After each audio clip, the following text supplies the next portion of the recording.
Welcome back students. मैं स्वप्निल जैन आपका maths teacher स्वागत करता हूं बिनोरी लाइव क्लासेस में। तो आज हम अपने चैप्टर नंबर 15 को आगे बढ़ाते हैं, स्टैटिस्टिक्स या सांख्यिकी को।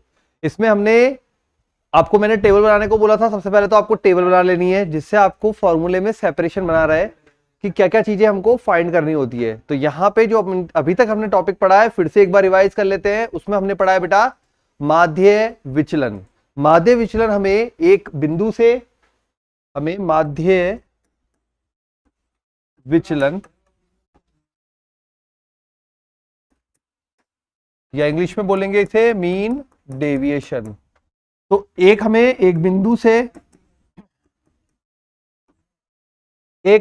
माध्य से,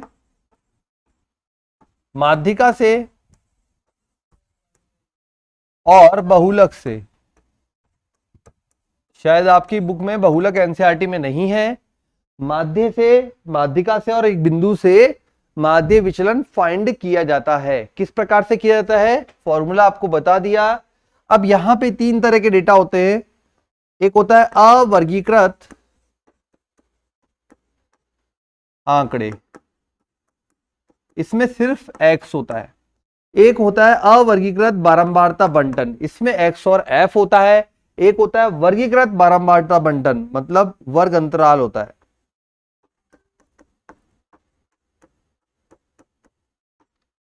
ठीक है, तो ये तीन पॉइंट्स रहते हैं इसमें। एक अवर्गीकृत आंकड़े, जब x और f का जोड़ा दिया हुआ है, मतलब आपको x की वैल्यूज भी गिवन है और फ्रीक्वेंसी या बारंबारता बंटन भी गिवन है। और थर्ड है जब वर्ग अंतराल आपको दिया जा रहा है। ठीक है, अब यहां पे एक बिंदु के अराउंड अपन फाइंड करते हैं, माध्य में, माध्यिका में और बहुलक में। तो ये टोटल अपना पास पॉइंट आउट ये रहते हैं जो अपन को फाइंड कर रहे होते हैं। अब अगर आपके पास केवल आंकड़े दिए हुए हैं तो माध्य निकालने का फॉर्मूला आपको पता है। उसके बाद आप निकालेंगे summation of x minus x बार बटा n। अगर आपको xf दिया हुआ है तो ये आ जाएगा f x माइनस x बार, सॉरी बिंदु है ना, तो बिंदु के लिए तो a आ जाएगा यहां पर।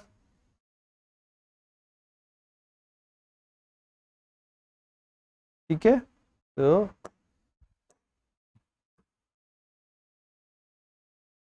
x minus a upon N, x minus a upon summation f, और यहां जाएगा summation of same to same, यही सेम यहां आएगा। ओके, तो ये तीन फॉर्मूले इस प्रकार से आपको यूज करना है। बस ये आपको पता होना चाहिए माध्य कैसे ज्ञात करते हैं, इस वाले केस में, इसमें और इसमें। इसी प्रकार माध्यिका कैसे ज्ञात करते हैं, जब आंकड़े दिए हों तो आरोही या अवरोही क्रम में जमाएंगे, n/2 करेंगे और उसके अकॉर्डिंग अपन निकालेंगे कि माध्यिका ये होगी। ठीक है, माध्यिका के अराउंड माध्य विचलन निकालेंगे तो फॉर्मूला उसी के अकॉर्डिंग चेंज हो जाएगा। ये हो जाएगा सिग्मा x माइनस m बटा n, यहां हो जाएगा sigma f multiply x minus m बटा सिग्मा f। ठीक है, तो ये अब आपको बस केवल जो चेंज आता है वो माध्यिका ज्ञात करने में आता है बेटा। माध्यिका किस प्रकार से ज्ञात की जाएगी अलग अलग केसेस में, तो ये आपको तैयार करना है टेबल की फॉर्म में, जिससे आपको पता रहे फॉर्मूला कौन सा कब कहां यूज करना है। ठीक है, चलिए अब आते हैं क्वेश्चंस पर। तो क्वेश्चन है आज का पहला, माध्यिका जो है उसके, माध्यिका से माध्य विचलन, ये आपको ज्ञात करना है। वर्ग अंतराल दिया हुआ है, तो देखो किस प्रकार से गिवन है। मार्क्स और नंबर ऑफ गर्ल्स, ये मार्क्स दे रखे हैं, ये नंबर ऑफ गर्ल्स दे रखी है। 0 से 10, 10 से 20, 20 से 30, 30 से 40, 40 से 50 एंड 50 से 60। अब नंबर ऑफ गर्ल्स की बात आती है कि नंबर ऑफ गर्ल्स कितनी कितनी है। तो इस वर्ग अंतराल में है जिसमें मार्क्स आए तो 6 लड़कियां ऐसी हैं जिनके 0 से 10 के बीच में मार्क्स आए हैं। 8 बच्चे ऐसे हैं या गर्ल्स ऐसी हैं जिनके 10 से 20 में आए हैं। 14 ऐसी हैं जिनके 20 से 30 में आए हैं। 30 से 40 में 16, यहाँ 4 और यहाँ 2। ठीक है, तो ये नंबर ऑफ गर्ल्स का अपने पास डेटा हो गया, ये अपने को गिवन है। अब माध्यिका से ज्ञात कर रहा है तो पहले माध्यिका बनानी पड़ेगी। तो अब देखिए माध्यिका कैसे फाइंड आउट करेंगे आप।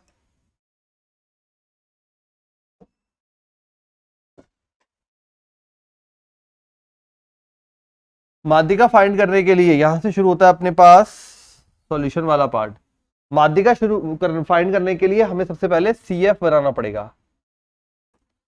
CF आ जाएगा 6, ये आ जाएगा 14, 28, 28, 20 और 10 30, 30 और 38 और 40, 44, 48 और ये 50।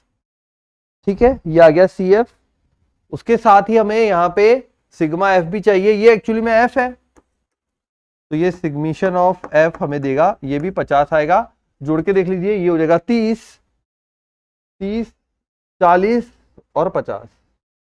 मध्य बिंदु भी निकालना पड़ेगा, तो x हमारे पास आ जाएगा 5, 15, यह आ जाएगा 25, 35, 45 एंड 55। कैसे निकाला? दोनों को जोड़ के बटा 2। जिन भी स्टूडेंट्स ने पुराने वीडियो नहीं देखे तो बेटा वीडियो सीक्वेंस में देखना, तभी आपको पूरा टॉपिक सही से समझ आएगा। ओके, क्योंकि टॉपिक ऐसा है बीच में से शुरू करोगे पता नहीं चलेगा।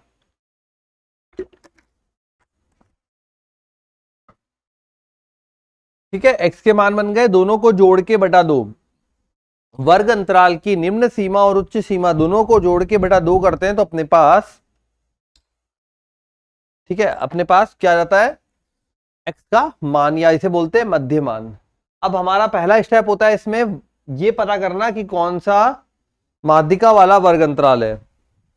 ठीक है, अब माध्यिका वाला वर्ग अंतराल फाइंड करने के लिए सिग्मा F बटा 2, तो सिग्मा F बटा 2 बराबर n बटा 2 बराबर 25।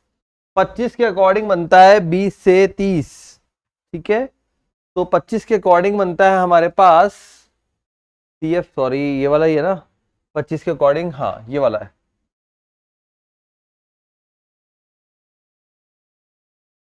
CF आ गया अपने पास, this one, that is yes. Okay, तो ये अपने पास वैल्यूज आ गई, 20 से 30 वाले अंतराल में होगा। कैसे पता लगा? 25 CF में गए, 25 किस अंतराल के अंदर आ रहा है? तो 14 से तो बड़ा है बट 28 से छोटा है, मतलब इस अंतराल में आ रहा है, तो उस अंतराल को हमने मार्क कर लिया। अब मार्क करने के बाद आपको सबसे पहले फॉर्मूला लिखना पड़ेगा। m बराबर, फॉर्मूला क्या था माध्यिका का? m बराबर L प्लस n बटा 2 माइनस C बटा स्मॉल f गुणा h। ठीक है, तो n बटा 2 माइनस C बटा स्मॉल f गुणा h। अब यहां ये पूरा एक साथ है। L का मान जरा ढूंढे। निम्न सीमा, जो आपने वर्गंतराल सेलेक्ट किया है संचयी बारंबारता वाला, उसकी निम्न सीमा, तो उसकी निम्न सीमा होती है 20। ठीक है, n/2 25, C संचयी बारंबारता। अब संचयी बारंबारता कौन से वाले अंतराल की आएगी? जस्ट इससे प्रीवियस वाले की। ठीक है, जस्ट इससे प्रीवियस वाले की संचयी बारंबारता 14, इसकी खुद की बारंबारता 14। दोनों सेम हो गए इसलिए कंफ्यूजन नहीं। ये होता है C, this one is C, और ये होता है F। ठीक है, ये C बना है, ये F बना है। ओके, C आ गया, F आ गया, और H चाहिए। वर्गंतराल कितने का है? दोनों के बीच में 0 और 10 के बीच में 10 का है, तो H का मान हो जाएगा 10। M के में फॉर्मूले में जमाते हैं मानों को, तो M बराबर L मतलब 20 प्लस 25 माइनस 14 बटे में 14 गुणा में 10। 25 में से 14 गया, 5 में से 4 1 और 1, 110 बटा 14, तो ये हो जाएगा 7.85,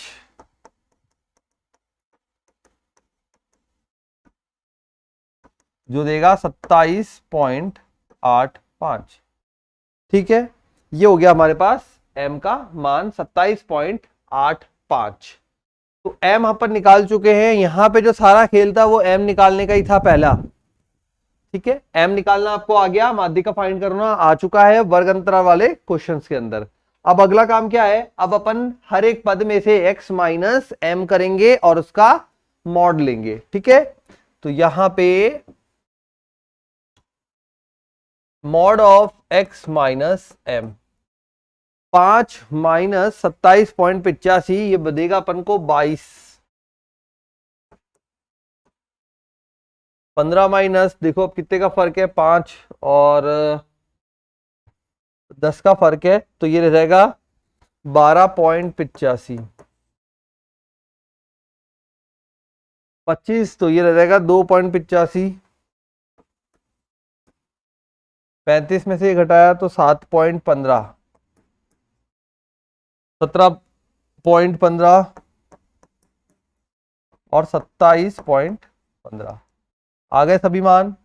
अब हमें चाहिए फ्रीक्वेंसी, मतलब बारंबारता से इसका मल्टीपल है, मतलब गुणांक, तो f मल्टीप्लाई में x माइनस एम, इन दोनों को गुणा करेंगे। जैसे आप गुणा करते हैं तो आता है यहाँ पे 22.85 गुणा 6, तो यह आ जाएगा 137.1, फिर 12.85 गुणा 8, 102.8, 2.85, 14 दूनी 28, लगभग आ जाएगा अपने पास, 2.85 से गुणा करेंगे 14 को, तो ये 28 हो गया, और 85, तो ये बन जाएगा लगभग 39.9। ठीक है, 16 से किया 7.15 को, तो ये बन गया अपने पास 114.4, 17.15 को किया तो 68.6, और आखिरी में आ रहा है 54.3।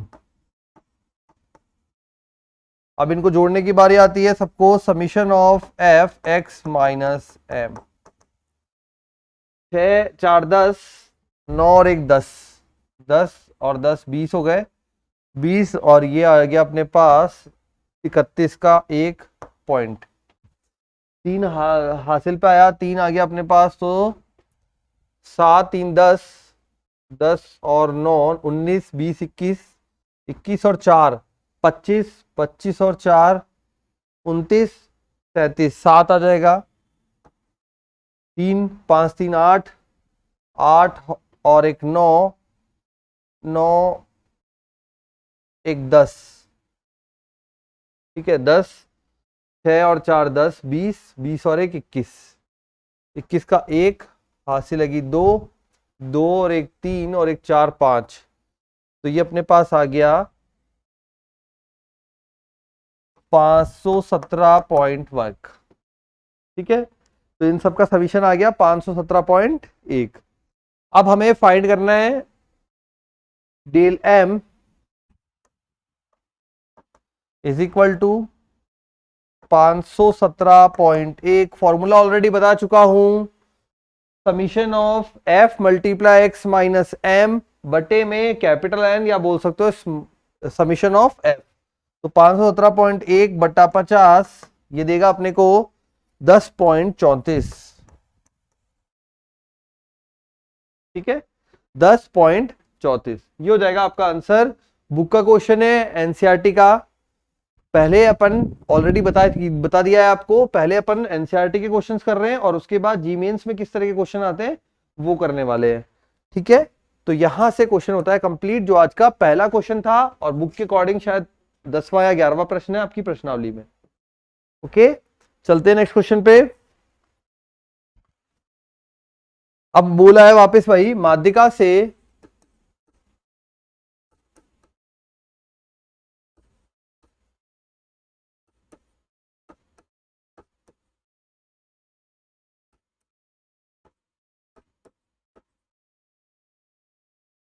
माध्य विचलन, तो माध्यिका से माध्य विचलन याद करना है।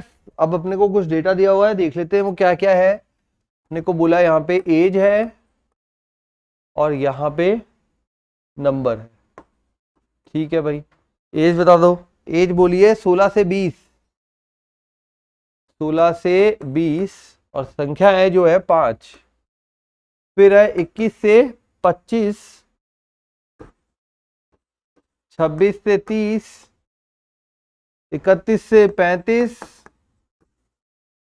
36 से 40, 41 से 45, 46 से 50, 50 के बाद 51 से 55।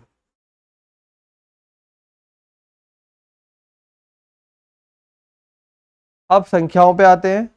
संख्या में 5, फिर 6, फिर 12, 14, 26, फिर 12, 16, 9। ठीक है, एज आ गया, नंबर आ गई। हमें अब ये डेटा गिवन है, अब अपन को फाइंड करना है बाकी सारी चीजें।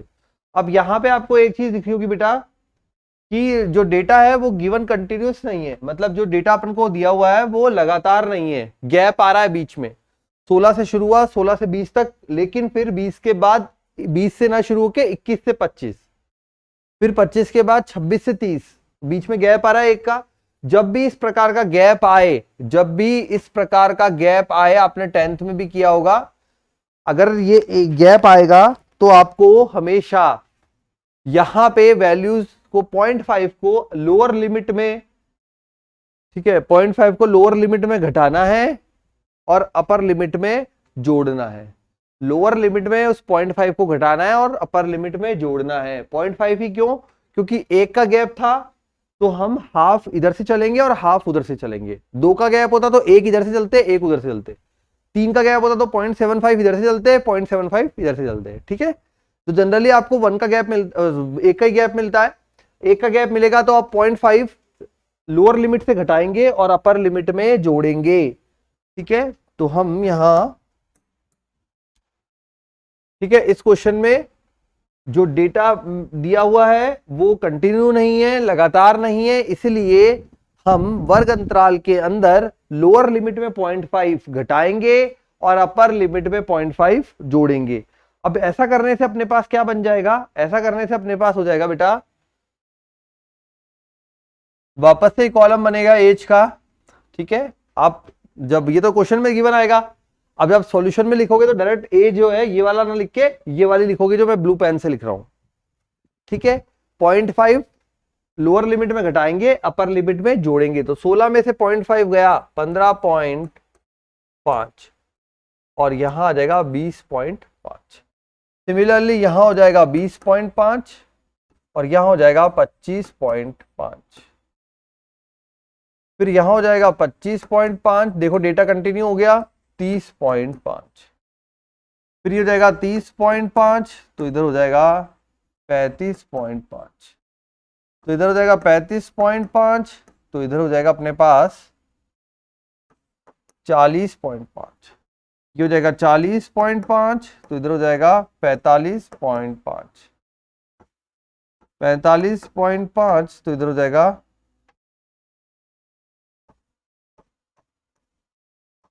50.5, इधर 50.5, 55.5। ये अपने पास हो गया न्यू एज। ठीक है, फ्रीक्वेंसी ऑलरेडी यहां पर है ही, एज अपन ने तैयार कर ली, मतलब वर्ग अंतराल तैयार कर लिया।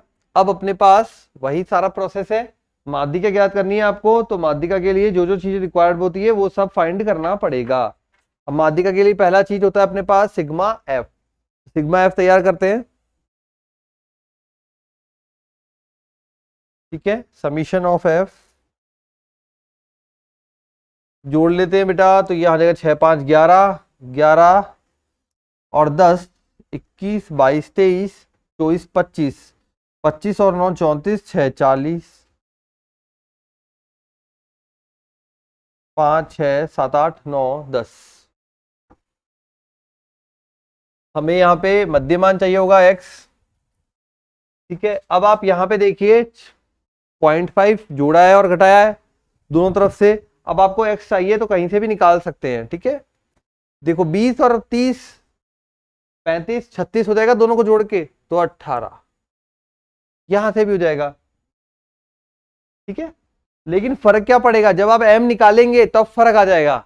m में आपको लोअर लिमिट चाहिए होती है वर्ग अंतराल की, माध्यिका निकालने के लिए लोअर लिमिट चाहिए होती है, वो लोअर लिमिट अगर आपने ये चुन ली तो गलत हो जाएगा, फर्क आ जाएगा। इसलिए प्रॉपरली आप ध्यान रखना है, और क्वेश्चन इंपॉर्टेंट हो जाता है। इसी तरह के क्वेश्चन आते हैं जिसमें वर्ग अंतराल डिस्टर्ब कर रखा हो, तो बच्चे से मेहनत और कराई जाएगी। तो ये हो गया अपने पास 20, 20, 40, 45, 1, 46, 46 का आ जाएगा बेटा 23। ठीक है, तो ये हो गया 23। फिर आगे बढ़ते हैं, 5 और 28, फिर 33, फिर 38, फिर आ जाएगा अपने पास 43, फिर आ जाएगा 48, और लास्ट में आ जाएगा 53। ठीक है, x आ गया। अब m के लिए काम करता हूं, तो m बराबर, फॉर्मूला आपको पता ही है, तो पहले n/2 बराबर 50। 50, अरे CF तो निकाला ही नहीं, CF निकालिए। CF 5, 6 और 5 11, 11 11 22 और 1 23, 2 और 1 3, 4 3 7 37, 12 और 1 13, 3 2 5 और 1 6, 6 और 1 7, 5, 6 और 5 11, 8 और 1 9, और ये हो जाएगा 100। हमें 50 कहां पे CF आ रहा है, इस वाले भाग में आ रहा है। ठीक है, 50 के अकॉर्डिंग हमने वर्ग अंतराल को मार्क कर लिया, और वो वर्ग अंतराल है 35.5 से लेकर 40.5। कैसे पता लगा? n/2 या सिग्मा f/2, समीशन f/2 किया।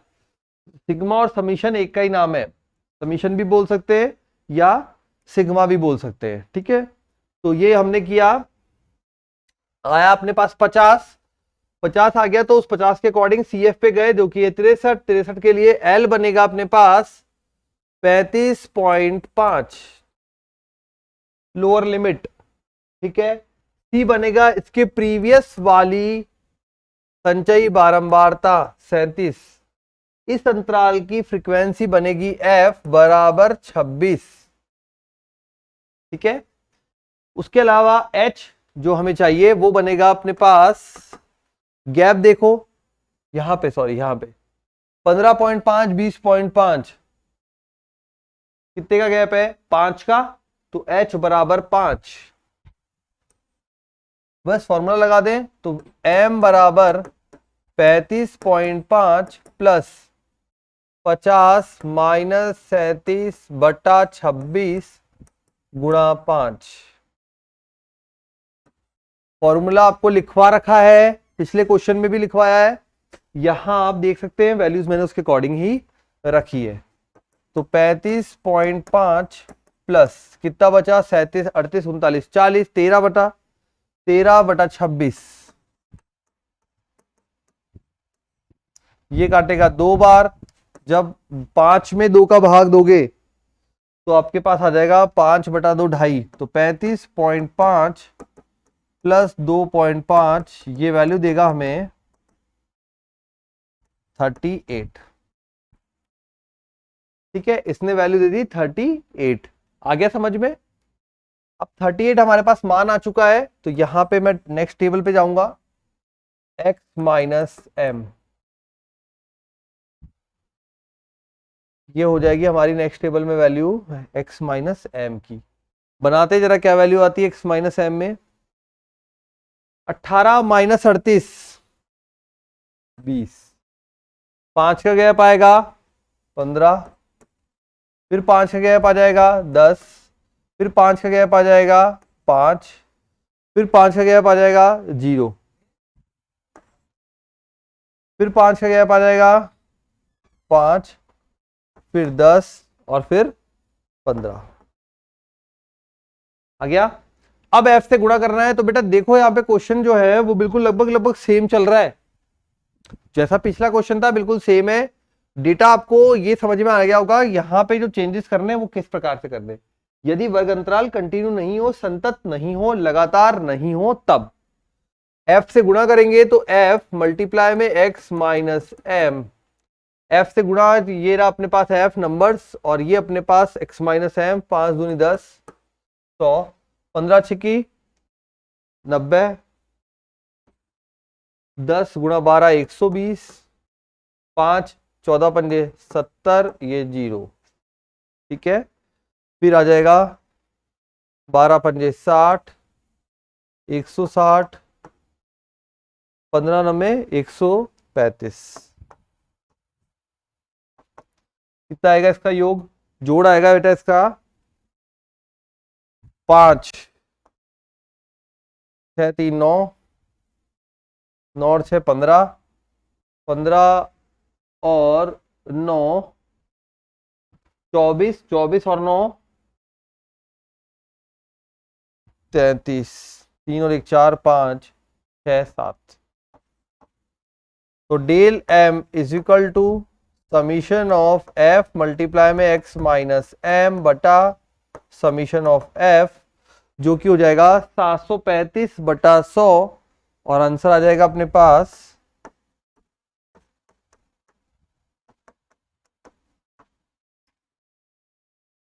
ठीक है। तो डेल m मतलब ये बोल सकते हैं आप, माध्यिका से माध्य विचलन आएगा वो आएगा 7.35। ठीक है, ये अपना होता है यहाँ पे क्वेश्चन कंप्लीट। नेक्स्ट क्वेश्चन करते हैं नंबर 3 आज का, थोड़े से बड़े क्वेश्चन है। अब यहां पे ये खत्म होता है बेटा आपका बुक के क्वेश्चंस। ठीक है, बुक के क्वेश्चन यहाँ पे खत्म हो जाते हैं, फिनिश हो जाते हैं। अब मैं थोड़ा सा आपको बहुलक के बारे में और बता देता हूं। मान लीजिए क्वेश्चन बहुलक के बारे में आ जाए तो किस प्रकार से करेंगे आप। ठीक है, बिंदु से कर लिया आपने, माध्यिका से कर लिया, माध्य से कर लिया, लेकिन बहुलक से कैसे करेंगे? तो बहुलक के लिए सबसे अधिक बारंबारता के संगत, ठीक है, सबसे अधिक बारंबारता के संगत जो x का मान होता है वो बहुलक होता है। सबसे अधिक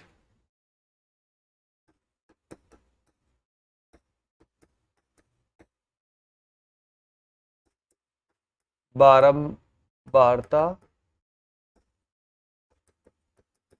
के संगत x का मान।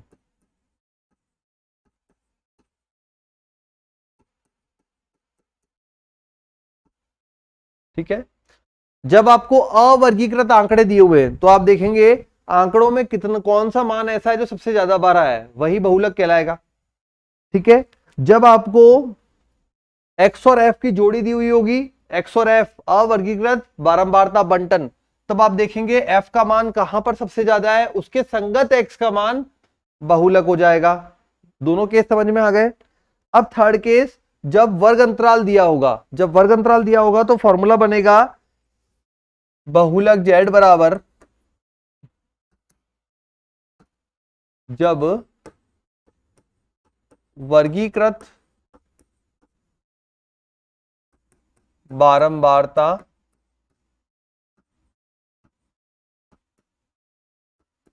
बंटन हो। z बराबर,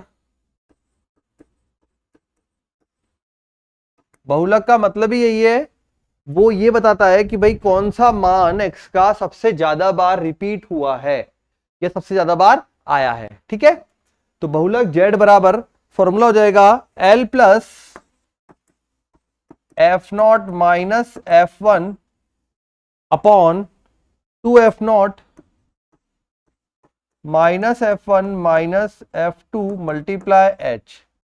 f0 माइनस f1 बटे में 2f0 minus f1 minus f2 multiply h। L आपको पता है, बहुलक वर्ग की निम्न सीमा, L बराबर होगा बहुलक वर्ग की निम्न सीमा। ठीक है, उसके बाद f0 होगा बहुलक वर्ग की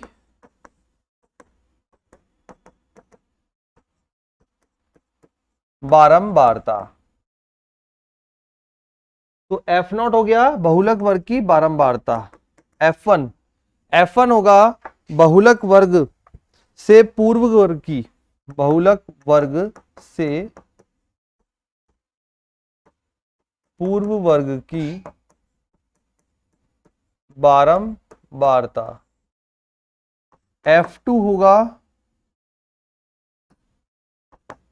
बहुलक वर्ग से बाद वाले वर्ग की पश्चात वर्ग की बारंबारता, और H हो जाएगा अपने पास वर्ग अंतराल। ठीक है, तो बहुलक क्या होगा? बहुलक होगा जो सबसे ज्यादा बार रिपीट हुआ होगा वो x का मान बहुलक कहलाएगा। यदि आपके पास अवर्गीकृत सिंपल आंकड़े दिए हुए हैं या अवर्गीकृत बारंबारता बंटन दिया हुआ है, तो जहां पे f का मान सबसे ज्यादा होगा उसको आप बोलेंगे बहुलक है। ठीक है, लेकिन यदि वर्गीकृत बारंबारता बंटन दिया हो तो ये अपना फॉर्मूला हो जाएगा, बहुलक को अपन z से रिप्रेजेंट कर रहे हैं तो z बराबर L plus F0 plus minus F1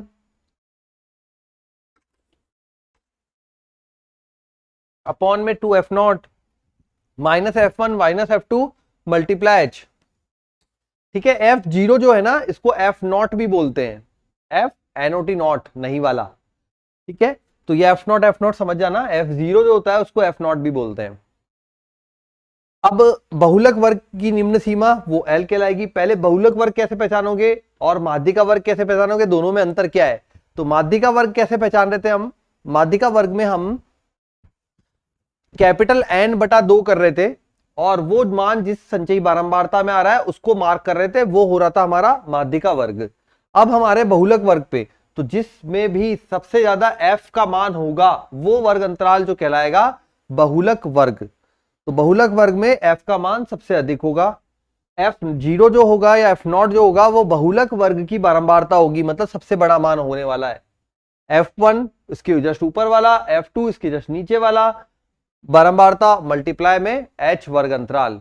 यहां ध्यान रखें संचयी बारंबारता की आवश्यकता नहीं पड़ती है, इसमें संचयी बारंबारता की आवश्यकता नहीं पड़ती है। ठीक है, एक क्वेश्चन ले लेते हैं जिससे आपको समझ में आ जाएगा। अब ये बहुलक वर्ग वाले जो क्वेश्चन है ये आपके उसमें नहीं है, बुक के अंदर एनसीईआरटी की बुक में नहीं है, बट आपको इसलिए प्रिपेयर करा रहे हैं क्योंकि साथ साथ में जी मेंस की तैयारी भी करनी है, तो पता तो होना चाहिए ना किस तरीके से सॉल्व होता है। तो इसलिए जो चीज यहीं पे कवर हो सकती है उसको यहीं कवर करते हैं। तो आप 4 का सेट बनाएंगे और सारी डिटेल्स उसमें लिखेंगे। ठीक है, चलिए क्वेश्चन लेते हैं। आपको दिया है सिंपल आंकड़े दिए हैं, पहले एक आंकड़े वाला ले लेते हैं। तो क्वेश्चन में है बहुलक से माध्य विचलन ज्ञात कीजिए। बहुलक से माध्य विचलन ज्ञात कीजिए। हमको डेटा दिया हुआ है 8 10 15 10 8 10 15 10 12 15 8 10 12 15 8 10 8 10 12 13 8 10 12 13। अब सबसे पहले आपको यहां पे पता होना चाहिए भाई बहुलक क्या है। बहुलक होगा जो सबसे ज्यादा बार आया है। ठीक है, तो यहां पे बहुलक बनेगा अपना, सबसे पहले मैं वैल्यूज लिख लूं। x का मान 8 आया है, 10 आया है, 12 13 14 नहीं है 15 8 10 12 15 और 13 भी था।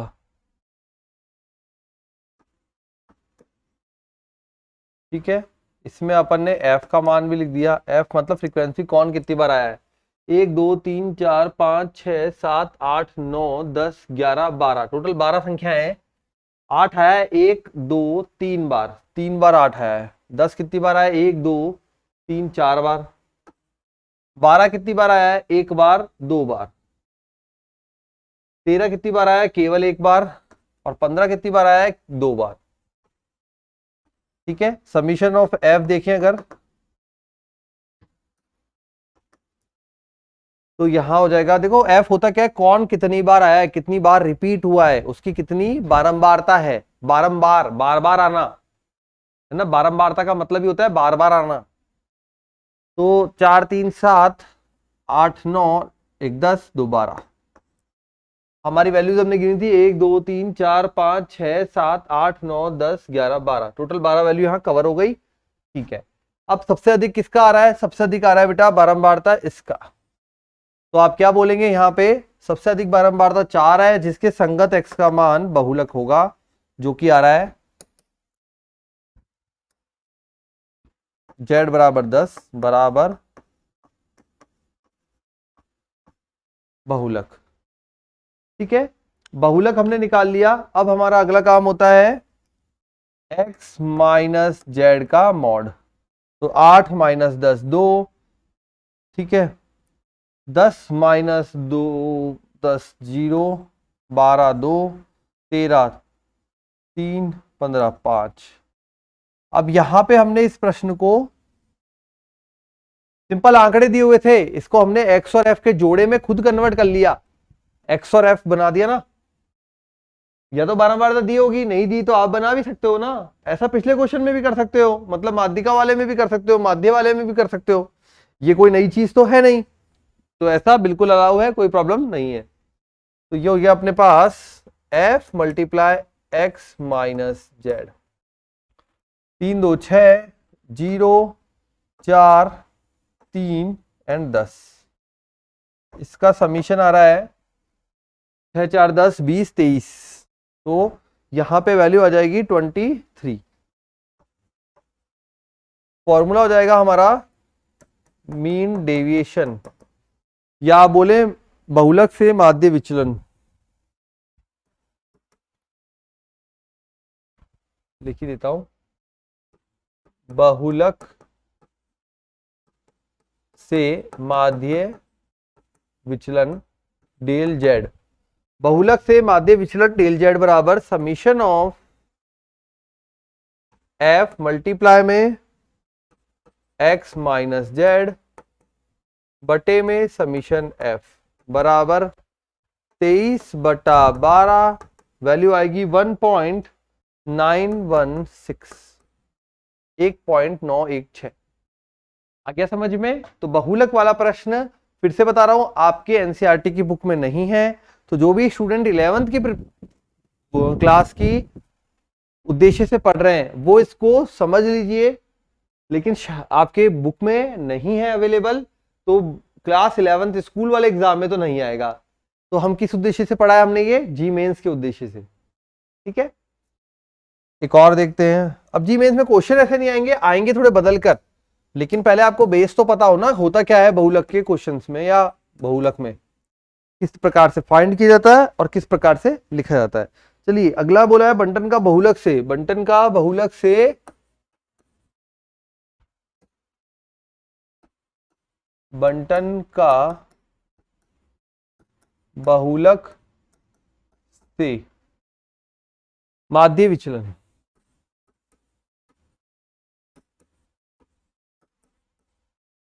ज्ञात करना है।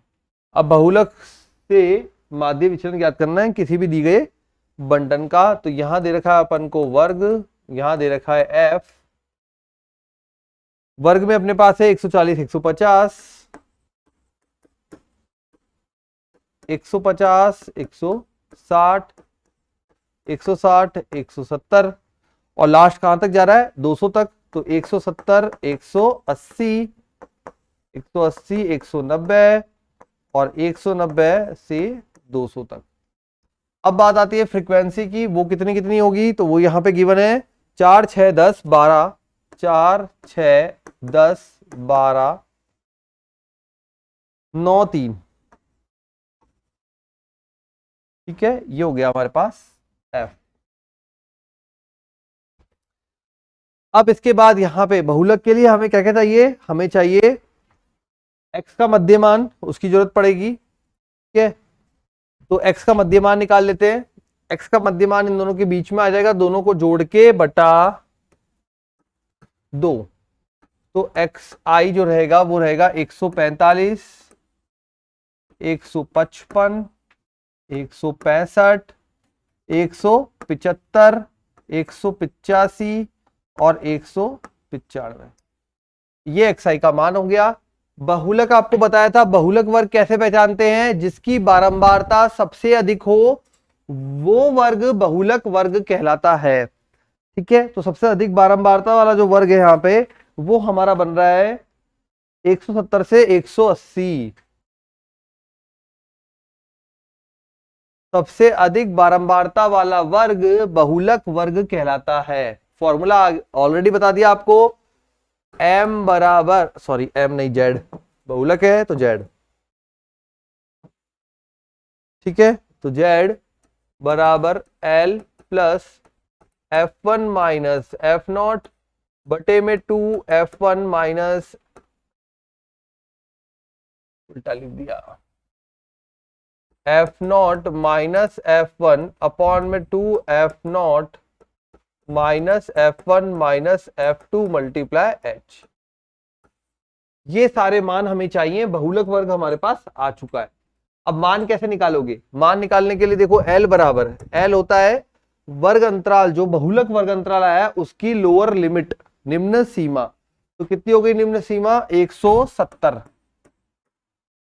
F0 सबसे अधिक बारंबारता खुद, मतलब 12। F1 जस्ट इसके ऊपर वाली बारंबारता जो कि हो गई 10। F2 इसके नीचे वाली बारंबारता 2 की होगी 9। और H बराबर वर्ग अंतराल, कितने का अंतराल है? 10 का।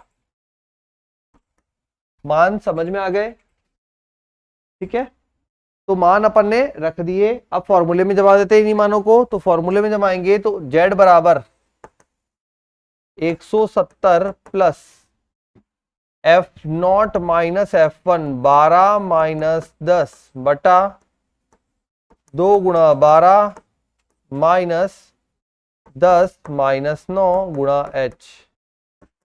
170 प्लस 2 बटा 24 में से 19 गए, मतलब बचे 5।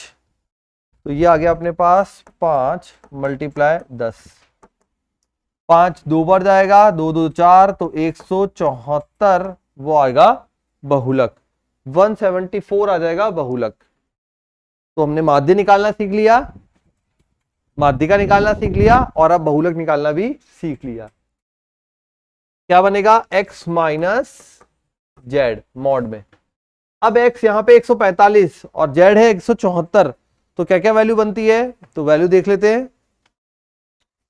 पहली वैल्यू बन रही है हमारे पास 29 या 29।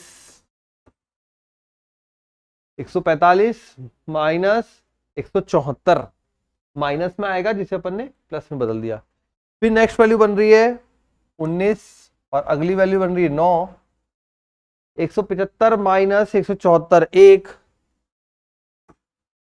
11, 21। इसका f से मल्टीप्लाई, तो f मल्टीप्लाई में x माइनस जेड। क्या क्या वैल्यू बनेगी? f से मल्टीप्लाई करेंगे, 29 को 4 से गुणा किया 116, 19 को 6 से गुणा किया 114, 9 10 90, 1 12 12, 99 और आ जाएगा 63। समीशन f मल्टीप्लाई में x minus Z whole bar is equal to कितना आएगा मान? जोड़ते हैं इसको, 6 4 10, 10 और 9 19, 20 21, 21 और 3 24। ठीक है, 24 का 4 हाथ से लगी 2, जोड़ते जाओ जल्दी जल्दी। तो 2 प्लस 1 3 और 1 4, 9 और 4 13, 1 14, 14 और 6 20 और 9 29, 2 2 4। तो ये वैल्यू बन गई 494। तो इस हिसाब से अपना बहुलक से माध्य विचलन जो आएगा, बहुलक से माध्य विचलन बराबर इन सबका योग बटा समीशन f। ये नहीं जोड़ा, ये भी जोड़ लेते हैं। 12, 10 10 20, 10 30, 30 और 2 32, 3 35, 35 और 9 ये अपने पास हो जाएगा 44। ठीक है, तो 44 हो जाएगा। इसमें अपन भाग देंगे तो 4 9 4 बटे 44, 11.9 सॉरी 22। तो आंसर आएगा बहुलक से माध्य विचलन का 11.22। या निकालने का तरीका, formula summation of F multiply में X minus Z upon summation of F. ये हो गया बहुलक तक का काम खत्म। अब आते हैं अपन अगले टॉपिक पर। तो अगला टॉपिक पढ़ने से पहले कुछ आपको थ्योरेटिकल चीजें बता देते हैं। थ्योरेटिकल में बेटा पहले आएगा मानक विचलन, जिसे बोलते हैं स्टैंडर्ड डेविएशन। तो टॉपिक लिख लेते हैं स्टैंडर्ड डेविएशन। अभी हम कर रहे थे माध्य विचलन, अब हम करेंगे मानक विचलन। ठीक है, मानक विचलन इसे बोलते हैं इंग्लिश में स्टैंडर्ड डेविएशन, S.D। ओके, अब इसमें जो फॉर्मूला रहता है इसे अपन सिग्मा से शो करते हैं, स्टैंडर्ड डेविएशन को सिग्मा। फॉर्मूला रहता है x माइनस एक्स बार का होल स्क्वायर बटे में n। ठीक है, तो ये बन जाएगा अपने पास सिग्मा बराबर स्टैंडर्ड डेविएशन बराबर अंडर रूट में summation of x minus x bar का होल स्क्वायर अपॉन n। ये होता है सिग्मा का मान या स्टैंडर्ड डेविएशन का मान। मॉड जो पिछला जो पार्ट था उसमें अपन ने मॉड किया था और इस वाले भाग में अपन स्क्वायर कर रहे हैं। डिफरेंस बेटा तैयार करके रखें दिमाग के अंदर, नहीं तो सब घुल मिल जाएगा, एक जैसा दिख जाएगा, है ना। एग्जाम के टाइम पे जब अटेम्प्ट करने जाते हैं ना क्वेश्चन, तो सब कंफ्यूजिंग हो जाता है। तो उस कंफ्यूजन से बचने का तरीका यही है कि आपको पहले से पता हो कि फॉर्मूलों में दोनों में डिफरेंस क्या है। तो अगर वहां पे कंफ्यूजन भी होगा तो आपको क्लियर ध्यान आ जाएगा कि हाँ ये हमने पढ़ा था उस समय। ओके, तो उसके अकॉर्डिंग स्टैंडर्ड डेविएशन या सिग्मा की वैल्यू हो जाएगी under root mod sigma x minus x bar का होल स्क्वायर अपॉन n। इसे अपन बोलेंगे मानक विचलन। अब आता है मानक विचलन गुणांक, जिसे अपन बोलते हैं मानक विचलन गुणांक बराबर मानक विचलन बटा माध्य है। मानक विचलन सिग्मा और माध्य एक्स बार। तो मानक विचलन बटा माध्य ये हो जाएगा मानक विचलन गुणांक। अगर बोला जाए विचरण गुणांक,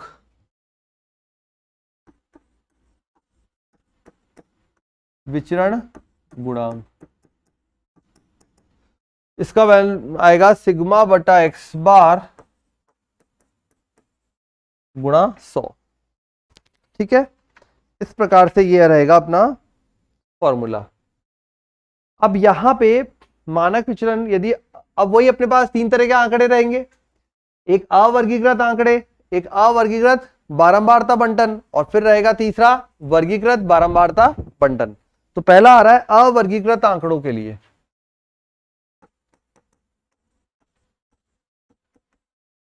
अवर्गीकृत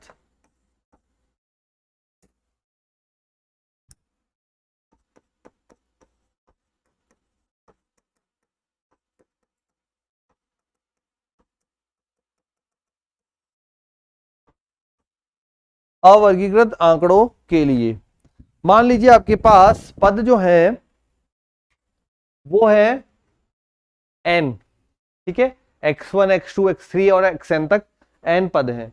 तो अब अपन सिग्मा का फॉर्मूला एक तो यही है अपने पास, वो यूज कर सकते हैं अंडर रूट में summation of x minus x bar का होल स्क्वायर बटा n। और या फिर एक दूसरा फॉर्मूला और है वो यूज कर सकते हैं। दूसरा फॉर्मूले में सिग्मा बराबर 1/n, ध्यान रखें अंडर रूट से बाहर है यहां पर। ठीक है, और चाहे तो अंडर रूट के अंदर भी रख सकते हैं हम। फिर हो जाएगा n मल्टीप्लाई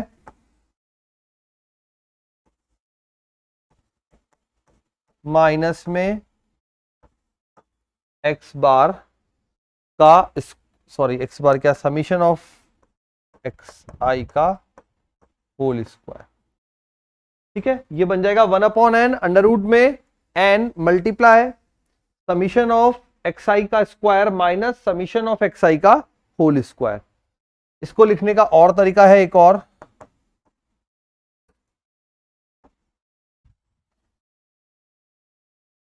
ठीक है। अब यहां इस मान को निकालने का एक और तरीका ये है बेटा, सबसे पहले आप एक्स आई का सम निकालेंगे, फिर एक्स आई के स्क्वायर का भी सम निकालेंगे, यहां मान रखेंगे और आपको सॉल्यूशन मिल जाएगा। अब इससे ये मान कैसे आता है, कुछ बच्चों का ये जो रहता है क्वेश्चन कि सर ये फॉर्मूला और ये फॉर्मूला बराबर कैसे होते हैं, ये तो बताओ एक बार। ठीक है, अब अगर आप जी मेंस की तैयारी कर रहे हैं तो आपको ये सब पता होना चाहिए कि ये फॉर्मूला और ये फॉर्मूला बराबर कैसे होते हैं। क्यों? क्योंकि जब आप 12th क्लास में जाएंगे तो वहां फिर से ये टॉपिक पढ़ना है आपको, मानक विचलन और वेरिएंस। ठीक है, तो ये टॉपिक आपको वापस से पढ़ना है, इसलिए आपको पता होना चाहिए कि मानक विचलन निकालने का तरीका क्या रहता है। ओके बच्चों, तो बता देता हूं मैं अब आपको ये फॉर्मूला आपस में बराबर कैसे होते हैं। मानक विचलन और प्रसरण, यस, सिग्मा स्क्वायर उसे बोलते हैं वेरिएंस, प्रसरण, और हिंदी में बोलते हैं प्रसरण, और सिग्मा स्क्वायर उसका नोटेशन हो गया, बताने का तरीका हो गया, संकेत चिन्ह हो गया। ठीक है, अब दोनों को बराबर कैसे करेंगे, सबसे पहले आप यहां पे इस फॉर्मूले को सॉल्व करेंगे तो ये देखो अपने आप आ जाएगा।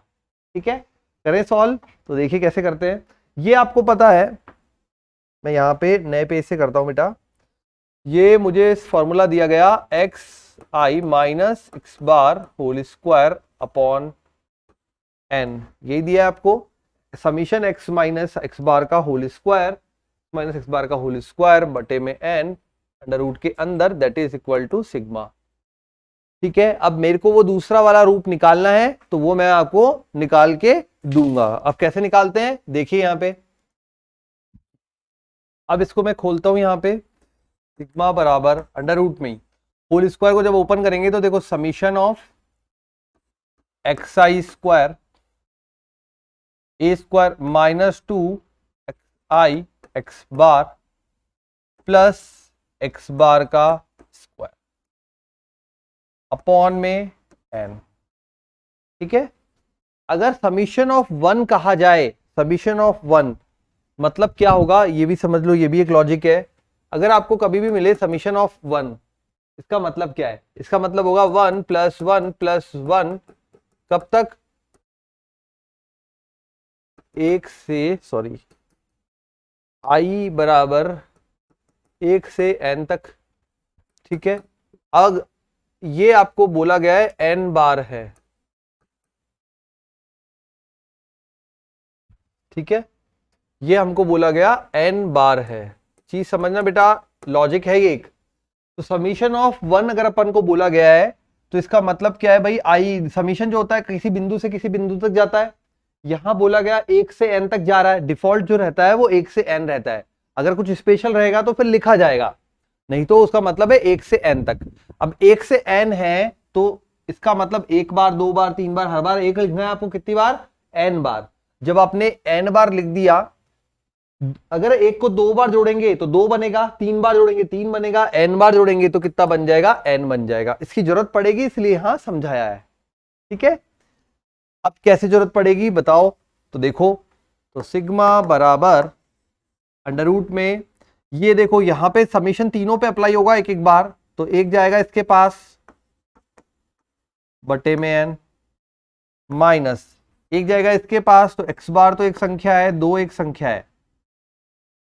ठीक है, x बार एक संख्या है, 2 एक संख्या है, केवल रहेगा एक्स आई के पास बटे में n plus X bar square एक संख्या है, तो समीशन ऑफ 1 अपॉन n। यह आ गया फॉर्मूला ओपन करने के बाद। संख्या एक्स बार एक संख्या है, एक्स बार एक मीन वैल्यू है, माध्य है, फिक्स मान होता है, मतलब कभी भी आप कैलकुलेट करेंगे तो फिक्स मान रहता है, बदलता नहीं है ना। तो यहां पे समीशन केवल आई वाली वैल्यू पे अप्लाई होता है, जहां पे चेंजेस हो रहे होते हैं डेटा में, तो यहां पे अप्लाई होगा। तो सिग्मा बराबर हमारे पास क्या क्या बचा, जरा देखें पहले। अंदर ये बच गया, इसमें कोई चेंज नहीं आया, समीशन ऑफ एक्सआई स्क्वायर बटे में एन।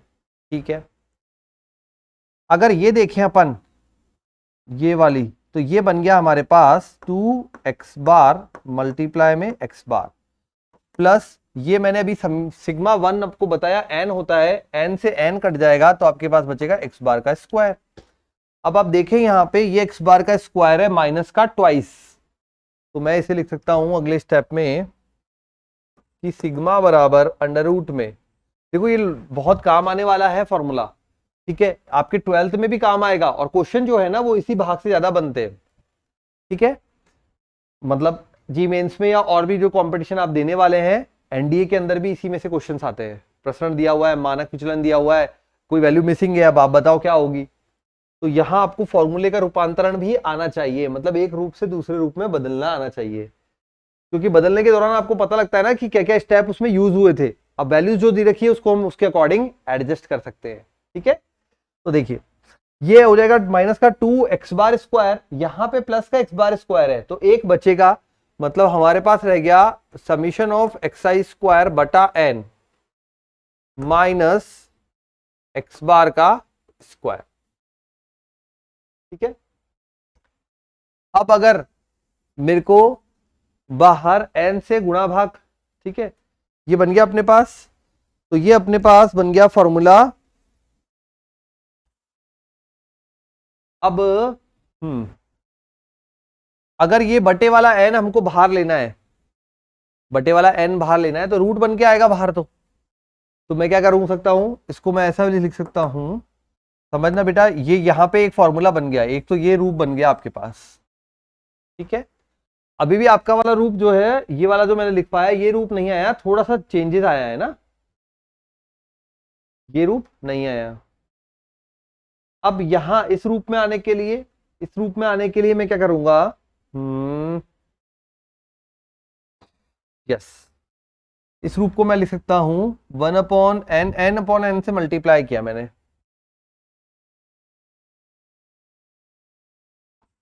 n/n से मल्टीप्लाई किया तो आपका काम तो बनेगा नहीं, है ना। तो अपन क्या करते हैं यहां पे, ठीक है, अब देखो यहां पे इस वाली टर्म को मैं केवल n से मल्टीप्लाई और n से डिवाइड कर रहा हूं, एक n से एक n कट जाएगा, ये का ये आ जाएगा, इसको मैंने ऐसे लिख दिया इस रूप में, n से गुणा किया और भाग दे दिया, माइनस x बार, हमारे पास x बार का फॉर्मूला होता है मीन का समीशन ऑफ xi बटा n, x बार का स्क्वायर है तो मैं क्या बोलूंगा, समीशन ऑफ xi बटा n का होल स्क्वायर।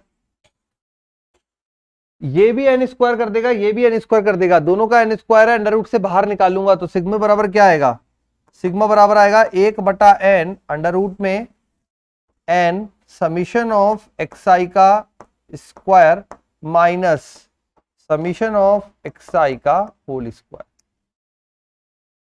ये अपने पास एक और रूप आ गया, तो आपको एक रूप ऑलरेडी गिवन होगा, मतलब गिवन इन द सेंस आपको याद करना होगा, ए और दो रूपों में मैंने रूपांतरण करके दिखा दिया, चाहे तो ऐसे याद कर लीजिए, चाहे तो ऐसे याद कर लीजिए।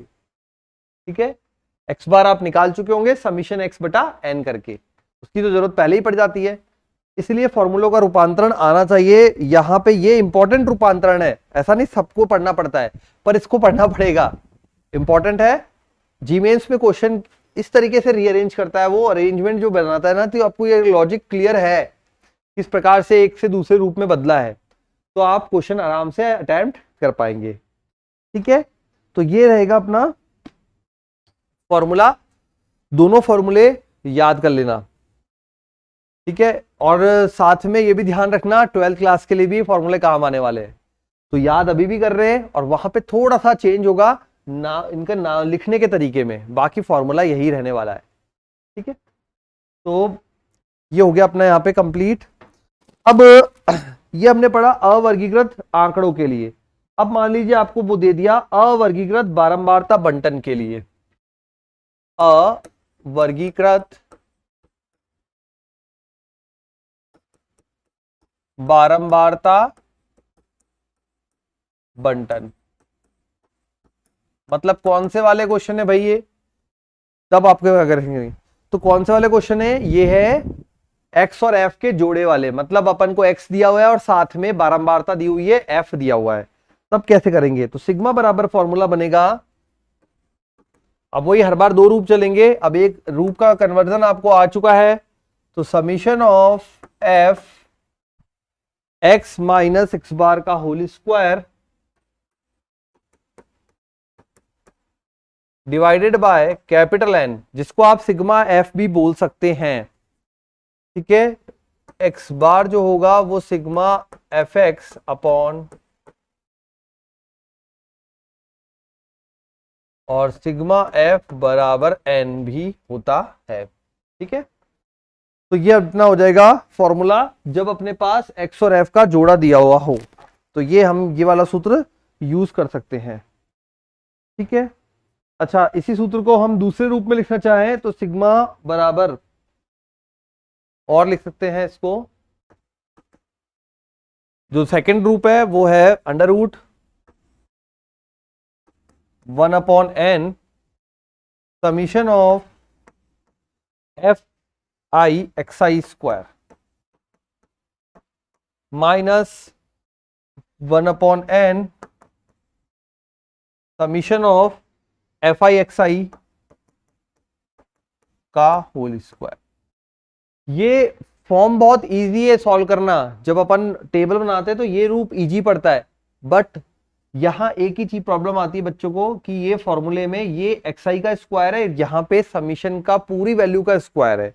इस बात का जरूर ध्यान रखे बेटा, ये इस पूरी वैल्यू का स्क्वायर है, तो सिग्मा बराबर बनेगा 1/n अंडर रूट के अंदर summation of f i x I square minus 1/n summation f i x आई का होल स्क्वायर। ये अपना फॉर्मूला बनता है शॉर्टकट वाला या इजी वाला, ठीक है। दोनों रूप है, आप कोई सा भी जो समझ में आए वो यूज कर सकते हैं, कोई प्रॉब्लम नहीं है, बट आपको दोनों रूप पता होने चाहिए फॉर्मूले के, क्योंकि देखो एग्जाम में या जी मेंस में वो डेटा नहीं देगा आपको, वो आपको पूरा डेटा नहीं देगा, मतलब टेबल नहीं देगा, वो सिर्फ आपको वैल्यूज देगा, और कुछ वैल्यूज में से एक दो वैल्यू मिसिंग होगी, वो आपसे फाइंड करवाएगा। तो उसके लिए आपको फॉर्मूलेस का पूरा नॉलेज होना चाहिए, उनके रूपांतरण का पूरा नॉलेज होना चाहिए, ठीक है। सब चीजों में डेरिवेशन इंपॉर्टेंट नहीं है, बट जहां इंपॉर्टेंट है वहां आपको कराए जाएंगे, ओके बच्चों। तो ये अपने बनता है मानक विचलन का अवर्गीकृत आंकड़ों वाला और अवर्गीकृत बारंबारता बंटन वाले फॉर्मूलेस। तो आपको याद कर लेने हैं, और फिर मिलते हैं अपन अगली क्लास में, उसमें अपन क्वेश्चंस करेंगे, फिर वर्गीकृत वाले भाग को भी देखेंगे, और मिलेंगे अपनी अगली क्लास में। तब तक के लिए पढ़ते रहिए और जुड़े रहिए बिनोरी लाइव क्लासेस के साथ। मिलते हैं अगली क्लास में, तब तक के लिए बाय, थैंक यू।